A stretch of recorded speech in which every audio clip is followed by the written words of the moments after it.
have the biggest attitude. Okay, everybody, audio's being recorded. Audio's on. Audio's on. Well, if those kids are smart, they're going to school. Exactly. Yeah. You cold? It's okay. All right, call the regulars. And now we can call this meeting of the Port of Hood River Commission to order. Are there any modifications to the agenda from staff?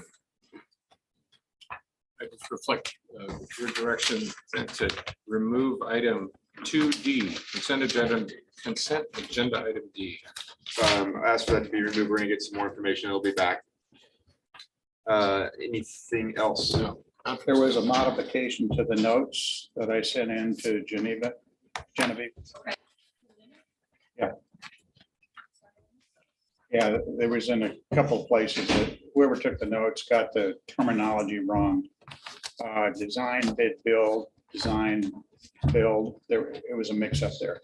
Would it be Easy possible? thing to fix. Would it be possible to pass The minutes as amended. the minutes as amended and then incorporate them? Yep. Incorporate that. As amended in an email to you. And just let me know when public comment.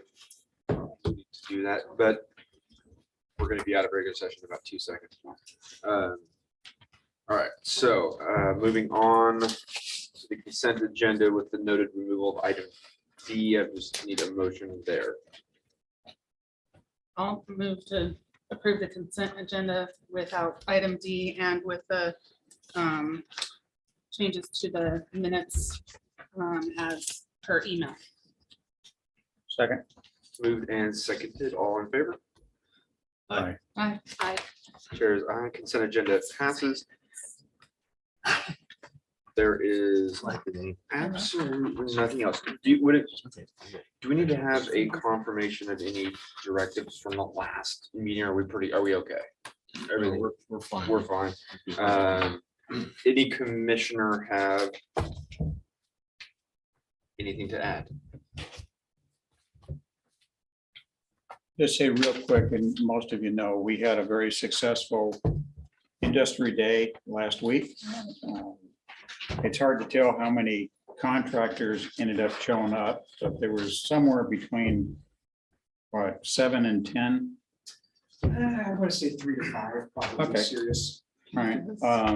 All of the members of the bi-state working group were in attendance, and each one of them had a speaking part in the discussion. We ended up getting, I think, 2 questions at the end, which they were fairly softball, which is what we expected. We didn't expect the community would ask a bunch of questions and perhaps share their strategy on the bid.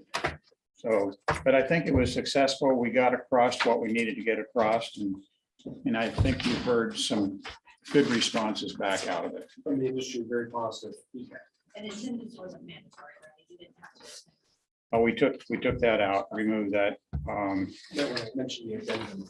Yeah, there was an addendum that we sent that basically removed that requirement from it. That one got slipped through me. We shouldn't have probably put that in there. The other thing that's coming up next week is we have training for our 6 evaluators. That's right. And we expect bids to be in on 4/22 and then a challenging week, the following week to get them all scored. We need to talk about delivery, Yeah, we do. so I'll be around those days. Yeah, me too. Before you do that. Yeah. Before you do that, I think the public comment. Go right ahead. Yeah. We all good? Okay, yeah, we'll just jump back and go ahead and do like introduce. Daryl, okay, I'd please. like to introduce Fiona Wilde. Fiona, right up front. Consent. Recreational consent permit for Wild Wind and Water. This is Fiona, the brains and talent behind the program. And so she just wanted to come to tell you a little bit about what she's going to be doing. Okay. Thank you, everybody. I understand you've been here for a long time today, so I don't want to take too much of it, but it really is exciting for me to be standing here today and to tell you a little bit about Wild, Wind, and Water. My name is Fiona Wilde, and I grew up here in Hood River. This is home, this is my community, and I've been fortunate enough to go through school here. And my passion for water sports started thanks to Steve Gates. A lot of you are probably familiar with who Steve was, and I was able to learn how to paddle and to be introduced to him through sports, but then he introduced me to stand-up paddling, windsurfing, and many other variety of sports. But the one that stuck for me from the beginning was stand-up paddling. So thanks to his introduction and a lot of support, not just from him, but also the community, I was able to, or am able to turn that into a full-time professional career. So in the last few years, I have won a junior world title in windsurf wave sailing. I have 3 world titles in stand-up paddling. I have multiple World Cup wins in stand-up paddle surfing, and as well a few World Cup titles in the new emerging sport of wing foiling. In addition to that, I'm currently studying geography and geospatial science at Oregon State. So that's been a very fun way to connect back with the Oregon community and all that. But that's just me on one side. Why I'm here today is for Wild, Wind, and Water. I wouldn't be here without the support from the community.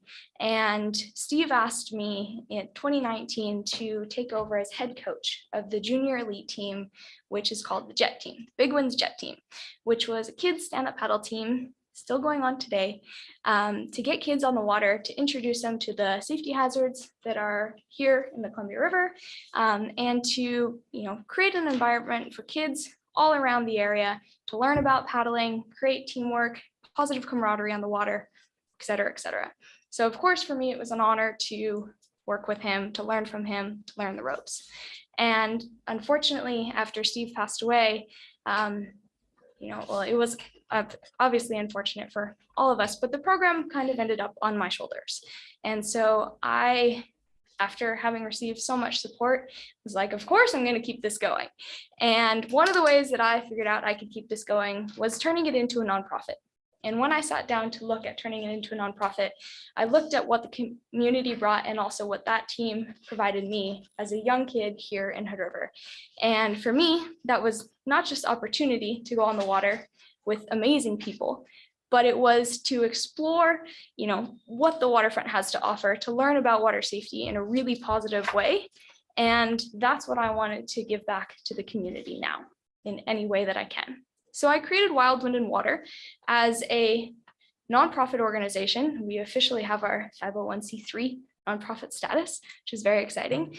And I created that to be the umbrella for not just the Jet Team, to expand it to wing foiling. As we know, wing foiling is emerging, brand new sport. So many people want to get involved with it.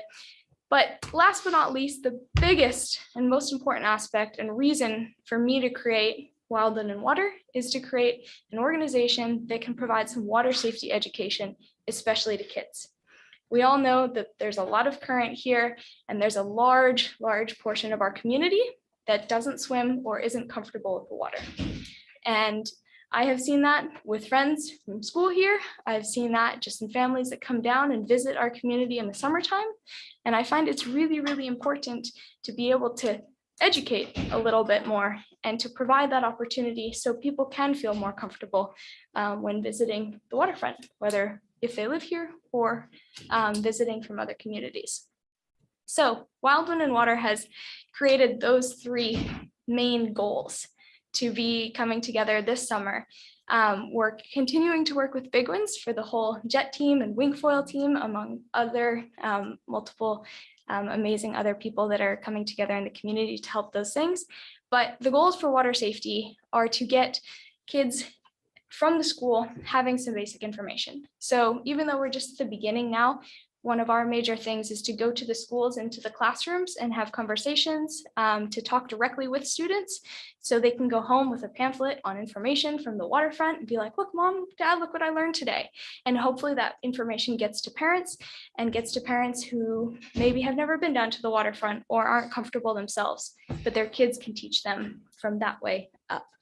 So we really hope that Wild Wind and Water becomes an opportunity for kids of all different ethnicities, languages, experiences, backgrounds, everybody to come in and get the opportunity to get a little taste and experience the water in a really safe and positive way. Because I've been able to get that from this community. So I really hope to give that back to everybody else. So, thank you. For coming in. And just so you know, right before you walked in the door, your permit got approved. So we're looking forward to having It was very convincing. Now tell us how you really feel.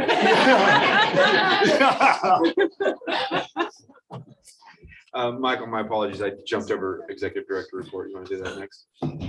No, it's all there. I just maybe turn to John for a quick update on the Lumen situation so the commission's aware. Lumen has hired an engineering firm to take a look at whether the support arms on the bridge will hold the added gear they want to put up there to keep the two cables from wrapping up. Right now, the wind, as it gets windy, it's wrapping them off, unwrapping them, it's wearing them out, and they can't just replace what's going up and over the bridge. It's a fiber optics cable, which means they've got to look at it from end to end. We're in the process of figuring out how to solve that problem. It is not determined to be unsafe at this point. We monitor it daily. So the work is expected to be done, the same deal via helicopter Correct. at some time That's in correct. this month. Yep, and that could involve some actual steel work up on top of the bridge, strengthening the arm that holds those cables. So the risk that we face right now is that something happens to one of those supports and it drops down onto the. I'm not worried about the supports. I'm more worried about the cable lashings that the cables are held to. Okay. Those are getting a lot of work right now that they shouldn't be getting. The intention is to come in and put a spreader bar that's between the two, and there'll be one carrier cable. So they're adding the spreader bars and the cable. And I asked them to be sure that their engineering include looking at the structure itself, making sure that the structure itself would support it. Is there enough bracing between where that piece goes across and your operating deck? The likelihood it would get hung up before it got down on the deck. Absolutely. It would hang out off the east side of the bridge if something were to happen. Thanks, John. That's all. Then we're at the end of that agenda. So we can recess